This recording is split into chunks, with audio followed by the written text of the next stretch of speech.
Hello students, this video is for Maharashtra board, English medium, 10th standard, and this is Hindi, subject Hindi, Hindi Lokvani means 50 marks Hindi. Okay. So second unit हम कर रहे थे. Second unit में हमने third lesson start कर रहे हैं हम, जिसका नाम है मुकदमा. मुकदमा ये जो एक एकांकी का स्वरूप है. एकांकी यानी जो कन्वर्सेशन वाले लेसन्स होते हैं उनको हम एकांकी बोलते हैं, बातचीत होती है जहाँ पे.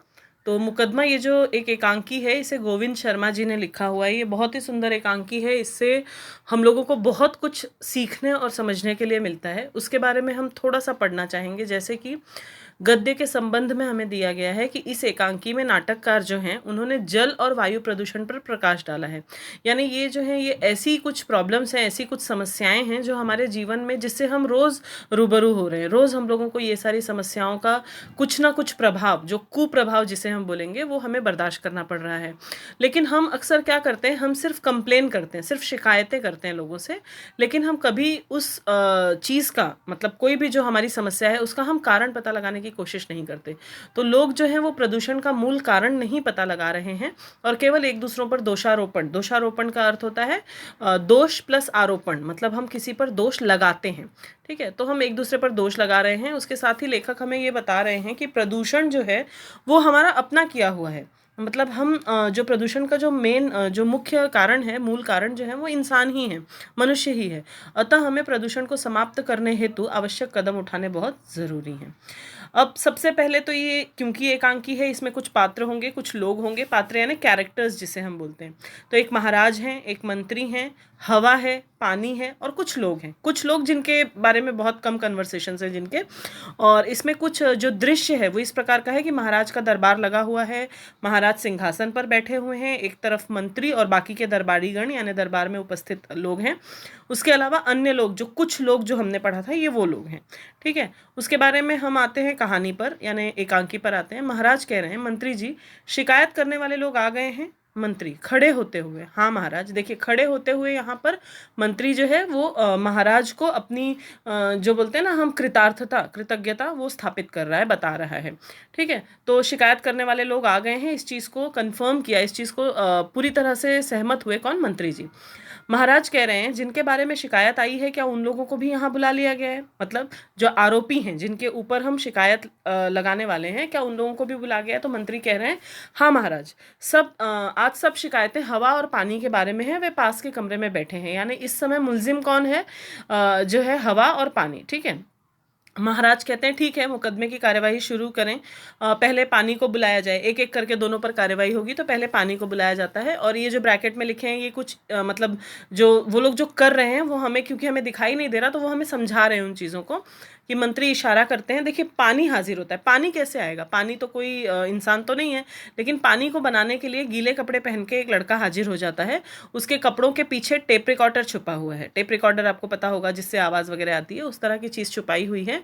और उससे पानी के बहने की कल कल आवाज़, ये कल कल क्या है? पानी के बहने की आवाज़ जो है वो सुनाई दे रही है. यानी पानी नाम का एक शख्स जो है, एक इंसान जो है, उसे वहाँ पे स्थापित किया गया है.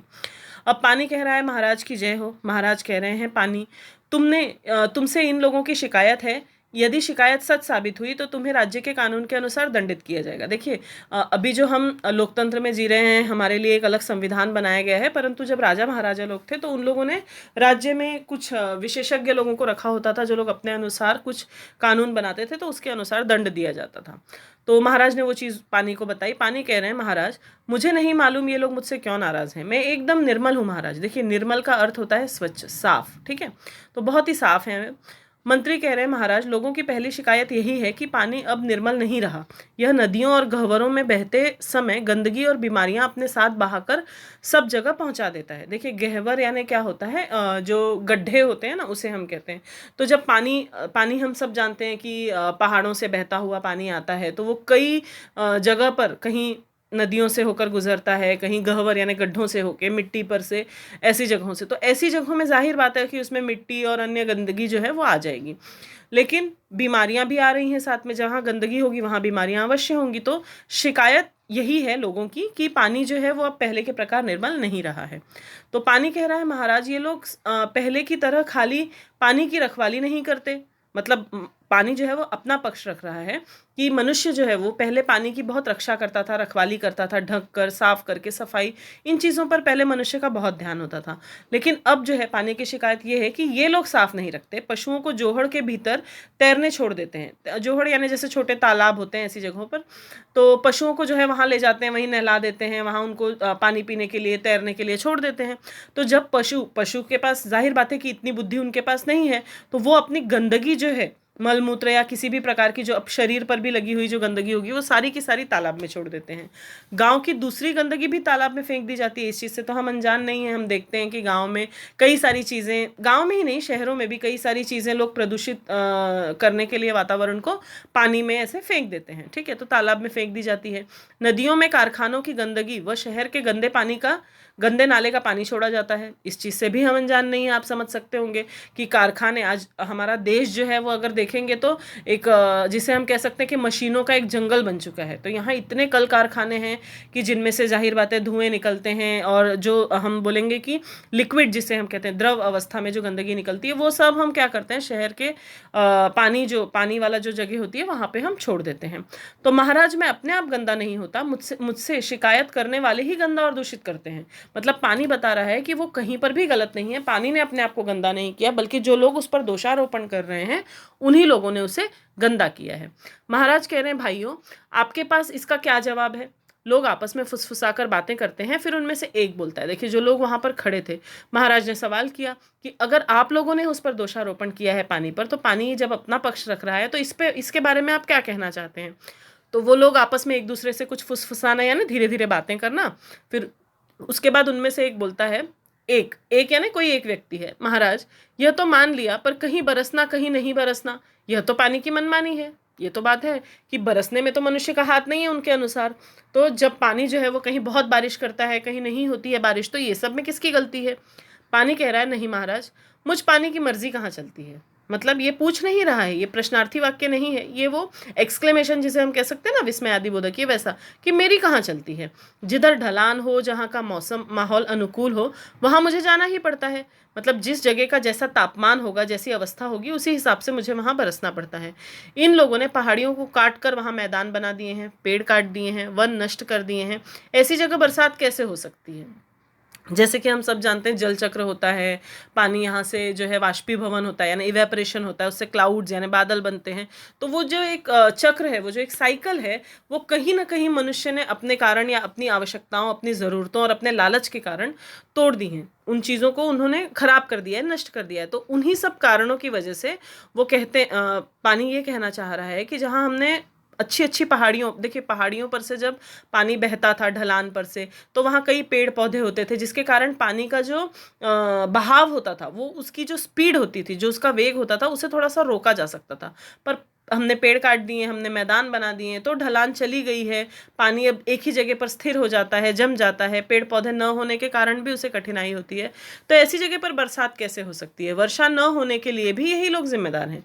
मतलब पानी ने फिर से अपना पक्ष रखा कि मेरी कोई गलती नहीं है। अब दूसरा व्यक्ति कर रहा है, अधिक वर्षा के लिए कौन जिम्मेदार है? भाई ठीक है, चलो पानी बरसे कितना इसके लिए मनुष्य जिम्मेदार हो गया। लेकिन जहाँ मनुष्य की समस्या ये है कि कहीं कहीं पर आप अधिक वर्षा करने लगते हैं, अधिक वर्षा होने से आप सभी जानते हैं कहीं बाढ़ आ जाती है, कई सारी समस्याएं निर्मित हो जाती हैं। तो पानी कह रहा है जो बादल बना है वह तो बरसेगा ही। फिर जहाँ वर्षा का पानी बहना चाहिए, जहाँ नदी बहनी चाहिए, वहाँ मेरे सुस्ताने की पुरानी जगह होती है, वहाँ तो मैं आऊँगा ही। मतलब एक प्रकार होता है ना कि जैसे बादल जिस प्रकार बरसेगा, बादल जाके जहाँ ठहरेगा, वहाँ पर जैसा तापमान होगा उसके अनुसार वर्षा होने लगेगी। तो जब ऐसी जगह होंगी तो वहाँ तो मैं जाऊँगा ही। लोगों ने ऐसी जगहों पर घर बना लिए हैं, ऐसे घर तो डूबेंगे ही। मतलब जिन जगहों पर, जिन स्थानों पर वर्षा अधिक होती है, वहीं पे मनुष्य ने अपने घर बना लिए अपनी सहूलियत के हिसाब से, तो फिर वो तो दिक्कत होगी ही। मैं इनकी बनाई गलियों नालियों में घूमता रहूं, ये कैसे संभव है? मतलब पानी का अपना कोई स्वरूप तो है नहीं, तो वो उसे जहाँ जगह मिलती है वो वहाँ घुस जाता है। तो अगर वो छोटी छोटी गलियां बना देगा तो पानी का जो वेग है उसको वो रोक नहीं सकेगा। लोग फिर आपस में बात करते हैं। फिर एक तीसरा मनुष्य आता है, महाराज हमारे गांव सदियों से ऊंची जगह पर बसा हुआ है, हमने नीची जगहों पर कोई घर नहीं बनाया, फिर भी इस बार हमारा गांव बाढ़ का शिकार हुआ। महाराज पानी पागल हाथी की तरह चलता है, आंख मूंद कर चलता है। अब वो भी एक समस्या है कि हमने तो नीचे जगहों पर कोई घर नहीं बनाए हैं, लेकिन जब वर्षा अत्यधिक होती है, यानी अतिवृष्टि जिसे हम कहते हैं, जब वो होती है तो बाढ़ आ जाती है और हमारा गांव डूब जाता है। तो पानी पागल हाथी की तरह चलता है। देखिए, हाथी जो है वो एक ऐसा प्राणी है जिसे हम बिल्कुल कंट्रोल नहीं कर सकते, अगर वो अपने मदमस्त हो जाए या पागल हो जाए तो जैसे हम हाथी को कंट्रोल नहीं कर सकते, हम उसे रोक नहीं सकते, काबू में नहीं कर सकते, उसी प्रकार से हम इस समय पे पानी को भी काबू में नहीं कर पा रहे हैं। और पानी जो है वो आंख मूंद कर चल रहा है। जिस प्रकार मदमस्त हाथी आंख मूंद कर चलता है, यानी किसी को नहीं देखता कि अगल बगल आसपास क्या चीजें हैं, और वो सब कुछ तहस नहस करता हुआ जाता है, पानी भी उसी प्रकार चलता है। अब पानी क्या कह रहा है, नहीं महाराज, मैं देखकर चलता हूँ, तभी तो ढलान की तरफ जाता हूँ, कहीं ऊंची जगह पर चढ़ने की कोशिश नहीं करता हूँ। ये लोग जानते हैं कि इनके गांव के पास एक पहाड़ है, पहले उस पर बहुत से वृक्ष होते थे। पहाड़ के उतरते समय मैं वृक्षों के बीच में से होकर धीरे धीरे आता था और सीधे पानी के रास्ते यानी नदी नाले में बहता था। मतलब अब यहाँ पे वो ये बता रहा है कि मनुष्य का इसमें क्या हाथ है, ये जो बाढ़ आ रही है इसमें क्या हाथ है। तो आप सब जानते हैं कि जहाँ पे उनका गांव है वहां पर एक ढलान है, ऐसा बताया गया है। तो उस ढलान पर, उस पहाड़ पर छोटे छोटे वृक्ष होते थे, और बहुत से वृक्ष होने के कारण पानी जो है वो अपने वेग को संभाल पाता था, वो रुक पाता था एक जगह और धीरे धीरे बहता था। लेकिन अब क्योंकि वो वृक्ष साफ कर दिए गए हैं, मैं वहां से उतरता नहीं हूँ, बल्कि लुढ़कता हुआ नीचे आता हूँ। लुढ़कता हुआ, आप समझ रहे हैं, रोल होते हुए, मतलब पानी जो है सीधा बहता हुआ नीचे की तरफ आता है। मुझे खुद पता नहीं चलता कि मैं नीचे कहाँ गिरूंगा। अगर वृक्ष होते तो ऐसा नहीं होता। इस बात के लिए ये गांव वाले ही जिम्मेदार हैं। मतलब पानी ने इस पर भी अपना पूरा पक्ष रख दिया है कि कहीं पर भी गलती पानी की नहीं है। भले उसकी शिकायत लोगों ने की है, लेकिन वो शिकायत करने वाले लोग ही इन चीज़ों के लिए जिम्मेदार हैं। जिस प्रकार की प्रदूषण या जिस प्रकार की समस्याएं वे झेल रहे हैं, उसके लिए कोई और नहीं बल्कि लोग ही जिम्मेदार हैं। महाराज, कोई और शिकायत? कोई नहीं बोलता। मतलब महाराज ने फिर पूछा कि भाई, इतने लोगों ने बताया, किसी और को कोई शिकायत हो तो बताइए। तो लेकिन कोई नहीं बोलता। तो तुम्हारी चुप्पी इस बात की गवाह है कि तुमने भी कई कारणों को मान लिया है। तुम्हारा भला इसी में है कि अपनी गलतियां सुधारो और पानी को निर्मल और उपयोगी रहने दो। यानी पानी जो है वो बहुत आवश्यक है। पानी को जो है, जल को जो है जीवन माना गया है, अमृत माना गया है धरती पर। तो क्योंकि उसकी रक्षा करना हमारी जिम्मेदारी है, तो अपनी गलतियों को हमें सुधारना है और पानी को निर्मल और उपयोगी रहने देना है। तो ये एक पानी वाला जो दृश्य है वो समाप्त हुआ। अगला दृश्य हम देखते हैं, दूसरा दृश्य आता है। उसी प्रकार का दरबार है, वैसे ही पानी की जगह हवा है। अब हवा को कैसे देखें? पानी को बताने के लिए तो गीले कपड़े वाला एक लड़का आया जिसमें टेप रिकॉर्डर लगा था और पानी की कलकल आवाज आ रही थी। हवा बनी लड़की, ठीक है। हवा जो है उसे लड़की का रूप दिया गया। उसके पंख उड़ रहे हैं लगातार। कैसे उड़ रहे हैं? पर्दे के पीछे रखे पंख की हवा सीधे उस पर पड़ रही है, ठीक है। तो पर्दे के पीछे जो पंख रखे हुए हैं उसकी हवा पड़ के सीधे साए साए की हल्की आवाज आ रही है। तो देखिए, यहाँ पे आपको दो प्रकार की आवाजें बताई गई। पहले पानी की आवाज है जो कलकल थी, और हवा की आवाज है जो साए साए थी। महाराज, मंत्री जी, हवा के प्रति लोगों की क्या शिकायतें हैं? अब एक आदमी आगे आता है, मंत्री जी से कहते हैं क्या शिकायतें हैं आप बताइए। तो एक आदमी जो आगे आता है वो बोलता है, महाराज की जय हो। महाराज, आजकल हवा में खुशबू नहीं होती। यह हर समय हमारे यहाँ बदबू फैलाती है। इसकी बदबू के कारण हमारा रहना मुश्किल हो गया है। जैसे कि हम जानते हैं कि हवा जो है वो हर तरफ फैली हुई रहती है। तो हवा जो कि सब जगह जाती है, तो जब हवा बहेगी तो जो अच्छी मंद जो महक होगी, जो गंध होगी, उसे वो फैलाएगी। अब वो खुशबू हो या बदबू, जिस प्रकार की भी महक उसके अंदर आएगी वो उसी को फैलाएगी। तो अब जो है हवा के अंदर बदबू अधिक होती है, ऐसा प्रश्न रखा गया है, ऐसा आरोप लगाया गया है। अब हवा कह रही है, महाराज ये आरोप झूठा है। बदबू के कारण तो मेरा जीना कठिन हो गया है। अपने आप में मेरे पास न तो खुशबू है न बदबू। सही बात है, हवा के अंदर किसी भी प्रकार की कोई भी गंध या कोई भी महक जो है वो नहीं होती। तो पहले ऐसा नहीं होता था। आजकल ये लोग मरे हुए पशु पक्षियों को यहाँ वहाँ डाल देते हैं, उनके कारण मैं बदबू वाली हो जाती हूँ। देखिए, अगर पक्षी हैं, पशु हैं, जो भी हैं मरे हुए, अगर यहाँ वहाँ पड़े रहेंगे तो उनमें जो सूक्ष्म जीव पैदा होंगे वो उसको किसी न किसी तरह ख़त्म करेंगे धीरे धीरे, और उसकी जो गंध है, जो उसमें से गैस निकलती है जिसे हम कहते हैं, वो हवा में मिक्स हो जाएगी, और जिसकी वजह से हवा में बदबू भर जाती है। तो वही जो है बात हवा बता रही है। मुझे याद है कि एक बार भोपाल के नहीं कारण ये लोग, हाँ, इसके कारण मैं बदबू वाली हो जाती हूँ। इनके कारखानों से निकली गंदगी और गैसें मुझ में घुल जाती हैं। जो कारखानों की बात अभी हमने पानी के लिए भी की थी, बिल्कुल उसी प्रकार वायु प्रदूषण भी कारखानों के कारण होता है, क्योंकि उसमें से गैसेस निकलती हैं और उसके कारण बदबू फैलती है। मुझे याद है कि एक बार भोपाल के एक कारखाने से निकली जहरीली गैस मुझ पर सवार होकर, देखिए, मुझ पर सवार होकर वो गैस जो है वो हवा के माध्यम से, यानी हवा को उसने अपना क्या बना लिया था, अपना एक माध्यम बना लिया था जिस पर सवार होकर वह दूर दूर तक फैल गई। और कितने ही लोग रात में सोए हुए ही मौत के मुंह में चले गए। कितने लोग जो है वो मौत के मुंह में, क्योंकि नींद ही थी, तो उस समय भोपाल का जो गैस ट्रेजेडी हुई थी वो बहुत बड़ी थी और कई लोगों की मृत्यु हो गई उसमें, क्योंकि वो जो गैस निकली थी वो जहरीली गैस थी, पॉइजनस गैस थी, और वो हवा के माध्यम से सब जगह पहुंच गई थी। इन लोगों से कहिए ये गंदगी के ढेर न लगाएं, सफाई रखें, कचरे से कंपोस्ट खाद बनाएं। कंपोस्ट खाद के बारे में भी हमने पढ़ा होगा, बायोगैस वगैरह निर्मित किया जाता है, जो खड्डा बनाते हैं, गड्ढा, और उसके अंदर सारी जो ऑर्गेनिक चीज़ें हैं जितनी भी वो उसके अंदर डाल दी जाती हैं, उसे पूरी तरह से पैक कर दिया जाता है जिसमें गैस बनती है, तो उसको उससे कंपोस्ट खाद भी बन सकती है, हम गैस भी बना सकते हैं। तो ये चीज़ें हम बनाएं, ऐसा हवा जो है वो कहना चाहती है। आदमी कह रहा है लेकिन तुम अचानक चलकर हमारी आंखों में मिट्टी डाल देती हो, सब कुछ तबाह कर देती हो, क्या इसका हमने तुम्हें न्योता दिया है? न्योता देना यानी इनवाइट करना। क्या हमने आपको कहा था हवा को कि आइए आप हवा बहुत ज़ोर से और मिट्टी अपने साथ ले आओ और हमारी आंखों में डाल दो? ये उसकी समस्या थी। तो हवा ने इसका भी उत्तर दिया, मैं किसी के निमंत्रण का इंतजार नहीं करती। ये तो बिल्कुल जाहिर बात है, हवा जो है वो किसी के लिए रुकती नहीं है, किसी के निमंत्रण का इंतजार नहीं करती। चलना मेरा काम है, आप कहते हो तो लो मैंने चलना बंद कर दिया। मतलब क्योंकि उसकी शिकायत ये थी कि हवा जो है वो बहते रहती है और उसकी वजह से आंखों में मिट्टी चली जाती है, तो हवा को बहुत बुरा लगा इस बात से, और हवा ने कहा कि ठीक है, अगर आपको चाहिए ऐसा कि मैं ना चलूं तो मैं बैठ जाती हूँ। उसने हवा ने चलना बंद कर दिया। हवा का चलना बंद हो जाता है, सभी घुटन महसूस करने लगते हैं। आप, मैं, हम सभी जानते हैं कि हवा के अंदर जो ऑक्सीजन है जिसके कारण हम जीवित हैं, तो उसका आवश्यक है, बहुत अधिक आवश्यक है हवा का चलते रहना। और उसके अलावा जो तापमान है वो भी तो उसको संतुलित रखना है हवा को।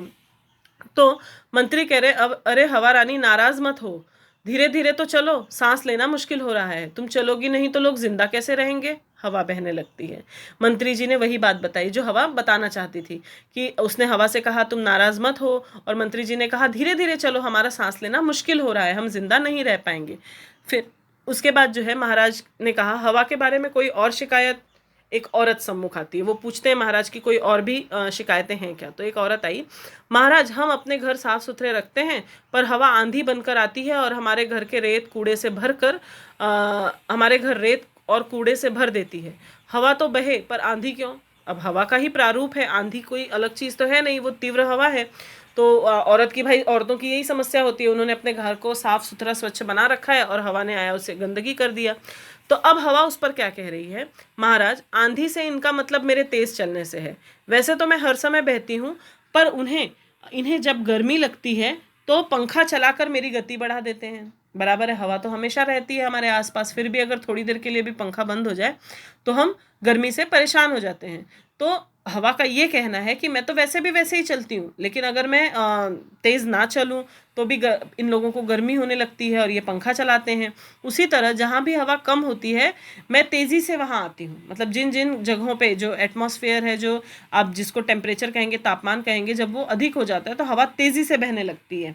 ठीक है, आपने भी पढ़ा होगा ज्योग्राफी में कि हवा हल्की हो जाती है ज़्यादा हीट की वजह से और ऊपर की ओर उठ के तेज़ी से बहने लगती है। तो वही है, तब मैं तेज़ी से चलती हूँ तो रेत, मिट्टी, कूड़ा आदि जो हल्की चीज़ें रास्ते में होती हैं मेरे साथ उड़ने लगती हैं। अब उसमें हवा की तो कोई गलती नहीं है, अगर रास्ते में रेत, मिट्टी और कूड़ा नहीं होगा तो हवा के साथ नहीं बहेगा, लेकिन अब रास्ते पर जो चीज़ें पड़ी हैं वो तो बहेंगी ही, उड़ेंगी ही हवा के साथ।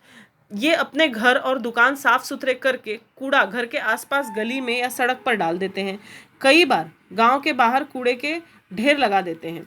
इनका फेंका कूड़ा ही वापस इनके घरों में जाता है। ये बात तो बिल्कुल सही है, हम रास्तों पर सफाई वफाई करते हैं, जिस प्रकार हम अपने घरों की सफाई करते हैं, यदि उसी प्रकार हम अपने रास्तों की, अपने पास की परिसर की भी सफाई रखें तो ये समस्या हमारे सामने नहीं आएगी। लेकिन क्योंकि कूड़ा हमने बाहर फेंका है तो जब हवा बहेगी तो जो कूड़ा हमने फेंका था वो पुनः हमारे ही घर में आ जाएगा। महाराज लोग अपने गांव या शहर में पॉलीथीन की थैलियां सड़कों पर फेंक देते हैं, वे मेरे साथ उड़कर खेतों में चली जाती हैं और फसलों को नुकसान पहुंचाती हैं। तो कई सारी गंदगी हैं जो घरों से निकलती है, जैसी करनी वैसी भरनी, ये एक प्रकार की कहावत है, आप जानते हैं, जैसा आप करेंगे उसी प्रकार का परिणाम आपको देखने के लिए मिलेगा। इसमें मैं क्या कर सकती हूँ? इससे मेरा भी मन बड़ा दुखी होता है, क्योंकि हवा के साथ कूड़ा करकट पहुंचे तो वो भी एक समस्या ही, हवा को भी अच्छा नहीं लगता होगा। अब महाराज जो है अपना अंतिम निर्णय दे रहे हैं। मैंने सबकी बात सुनी है, लोग हवा पानी से दुखी तो हैं, पर कसूर इनका नहीं, मतलब गलती जो है वो हवा और पानी की नहीं है, ये महाराज ने कहा। लोगों की सफाई की आदत अपनानी होगी, तभी ये दूषित होने से बचेंगे। मतलब अगर हम खुद पानी को और हवा को शुद्ध रखें, साफ रखें, तो हमें उनके प्रदूषण से होने वाली कठिनाइयों से मुक्ति मिल जाएगी। हमें चाहिए कि हम हवा और पानी को अपना दोस्त मानकर उन्हें नुकसान न पहुंचाएं और इन्हें प्रदूषण से बचाने के उपाय खोजें, उचित कार्यवाही करें। मतलब हम ही अपनी समस्याओं का निराकरण या उसका समाधान कर सकते हैं। तो महाराज ने ये बताया कि हमें हवा और पानी को अपना दोस्त समझना चाहिए, क्योंकि ये क्या है, ये हमारी आवश्यकताएं हैं, इनके बिना हम नहीं जी सकते। तो इसके लिए हमें उन्हें प्रदूषण से बचाना है और उचित कार्यवाही करनी है। इसमें ही हमारा भला और बचाव है, मतलब इसी में हमारी भी अच्छाई है, हमारे लिए भी सेफ है ये, और हम अपनी रक्षा भी इसी प्रकार कर सकते हैं। तो लोग जो है हवा और पानी के प्रति दोस्ती का भाव दिखाते हुए चले जाते हैं। जो शिकायतें लेकर आए थे लोग, वो अब हवा और पानी के लिए नम्र हो गए हैं और उनकी समझ में ये बात आ गई है कि कहीं ना कहीं उस चीज़ का दोष, हवा और पानी के प्रदूषित होने का जो दोष है, वो मानव के ऊपर ही है, मनुष्य के ऊपर ही है, और इसका निराकरण भी उसे स्वतः ही निकालना होगा। तो ये बहुत ही सुंदर एकांकी थी, जिसे जो है ये एक हवा पानी का संग्रह नामक एकांकी से, मुकदमा हवा पानी का, उसमें से लिया गया है। तो ये 10th स्टैंडर्ड का था, महाराष्ट्र बोर्ड का था, इंग्लिश मीडियम का था, और ये हिंदी लोकवाणी है, मतलब 50 मार्क्स की Hindi. Okay, thank you students.